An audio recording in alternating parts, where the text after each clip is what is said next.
वयल्या डोंगरार व्हडल्या तळ्या लागीं शेरू रावताले।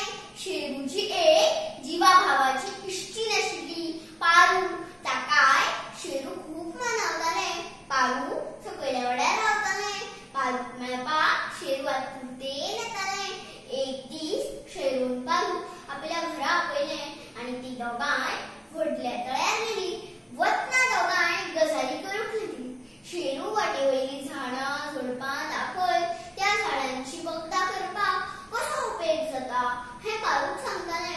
डोंगर चडटा चडटा तांकां वाठारांतल्या आंब्यांचो, करमलांचो, बिमलांचो, जांभळांचो सुवाद घेत केन्ना तळ्यार पावली हें समजूंकच ना। शेरून पारूक तळ्यादेगेर आशिल्ल्या ताच्या घरा गेले आनी तळ्याचे थंड नितळ उदक पिवपाक दिले। उदक पिवन पारूची तान भागली। पारू धादोशी जालें। तळ्याचो हो झरो बरोच सळसळ व्हांवतालो। शेवण्या सुकण्याचो गावपाचो आवाज येतालो। पारूक हें सगळें सैमाचें अप्रूप पळोवन मन खुशी जालें। इतल्यान ताका आपल्या इश्टिणीची याद आयली। फाटल्यान वळून पळयत जाल्यार शेरू कोणाकडेन तरी उलयताले। हें पळोवन पारू व्हडली धेपाक आली आनी शेरू घरांत पावले। शेरू म्हणटाले, पांचवो चार बेबो, पांचवो चार बेबो, मुज्या मुखार उबो, मुज्या मुखार उबो, उलय मरे बेब्या बेब्या, इश्ट आयला तुजो, इश्ट आयला तुजो। सदचे भशेन उलो मारून शेरू बेब्याकडेन उलयताले। पूण बेबो कांयच उलयनाशिल्लो। शेरून बेब्याक खूब तरेन समजायलो, कितें जालां तुजें? सदांच तूं म्हज्या कडेन उलयता मरे, म्हाका गीत गावन दाखयता। आज म्हजी इश्टीण आयल्या तुका पळोवपाक, उलय मरे।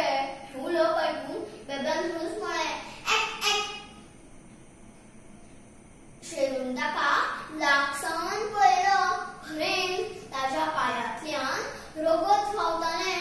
हें पळोवन दोगांय रडूंक लागलीं। दोगांनी ताका वखद लायलें आनी ताचे उपरांत बेब्यान आपली काणी सांगपाक सुरवात केली। तो रडून सांगतालो, तुगेलें मगो आनी फाटल्यान 4-5 जाण राकेश आयले आनी म्हज्या वांगडच्या इश्टांक तांणी मारलें। थोड्यांक व्हडल्या साकान घालून गेले। थोडे हेर पळय, थोडे हेर पळय त्या पोतयेंत आसात। हांव लिपलो म्हूण सारवार जालो। हें आयकून शेरूक आनी पारूक त्या राकेसाचो बरोच राग आयलो। तांणी चिंतलें, आतांच ह्या राकेसाक धरिल्लें बरें आनी फोन करून तांणी रानखात्याक पळयलें। रोखडेच रानखात्याचे मनीस थंय पावले। इतक्या मजगतीं पोतयो भरपाक आयिल्ले राकेस लोकूय थंय पावले। तांकां तेन्नाच रानखात्याच्या मुखेल्यान धरलें आनी खास्त दिली। हें कळटकीर शेरू आनी पारूची गांवभर तोखणाय जाली। सैमांतल्या सगळ्या जिवांची आमी राखण करपाक जाय, कित्याक तर आमच्या पर्यावरणाचें राखण हेंच